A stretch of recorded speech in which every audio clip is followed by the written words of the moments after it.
जैसे कि हमने बताए थे शयन कक्ष की सही दिशा कौन सी है और शयन कक्ष से जुड़े हुए 15 महत्वपूर्ण नियम हमने पिछली वीडियो में बताए थे। तो बाकी के अब बात करते हैं।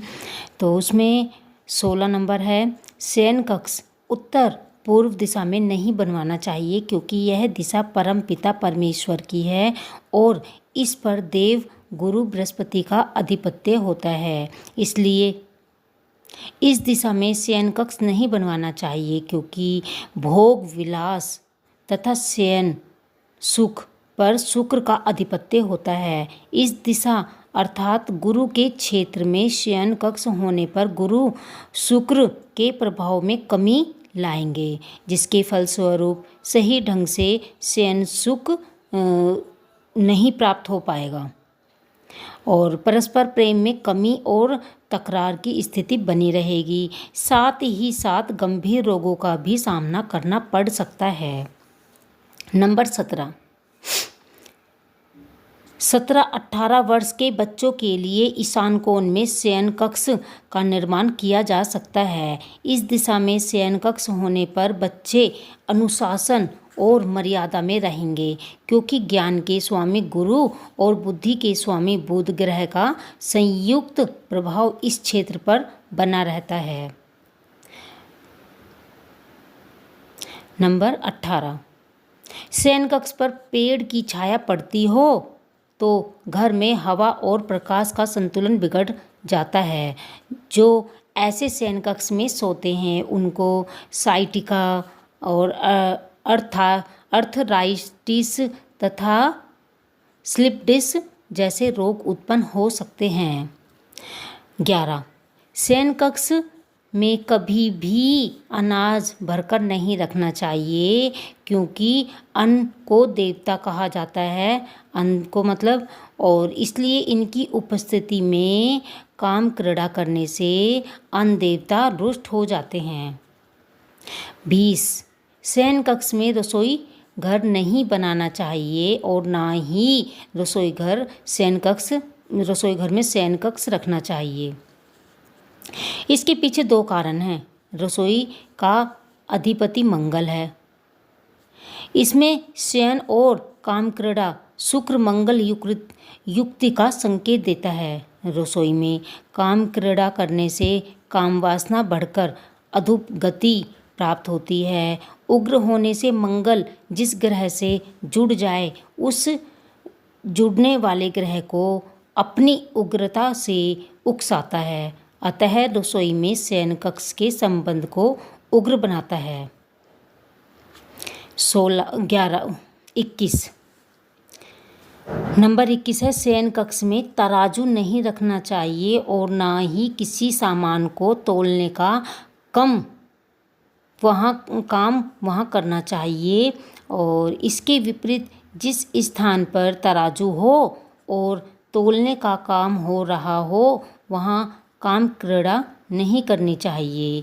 17-18 वर्ष के बाद के जो बच्चे होते हैं दक्षिण पूर्व में शयन कक्ष का निर्माण किया जा सकता है, लेकिन जो बच्चे आक्रामक और लड़ाई झगड़ा करने वाले होते हैं उन्हें दक्षिण पूर्व के कमरे में नहीं सुलाना चाहिए क्योंकि यह दिशा अनुशासित होती है। ऐसे में यदि उन्हें इस दिशा में किसी कमरे में सुलाया जाए, मतलब इस दिशा के किस कमरे में सुलाया जाए तो उनके क्रोध और झगड़ालू प्रवृत्ति का बनने का ज़्यादा अधिक संकेत बना रहता है या उनके इस तरह का बनने का डर बना ही रहता है।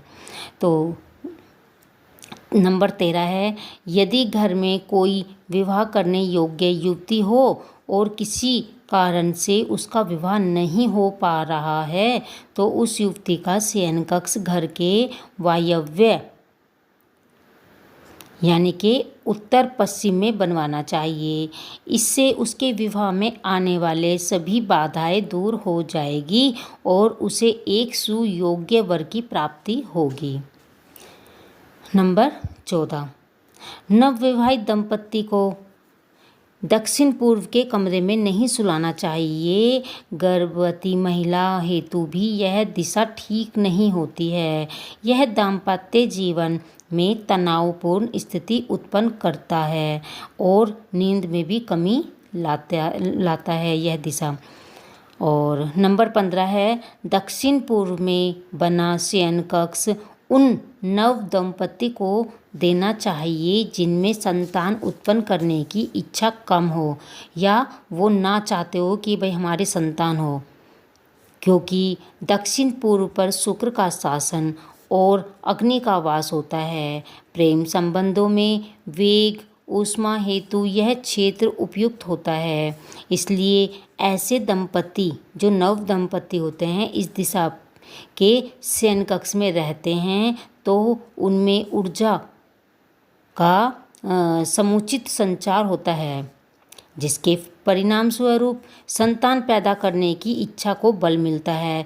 लेकिन जिस महिला को बार बार गर्भपात होता हो उसे इस क्षेत्र में नहीं रहना चाहिए।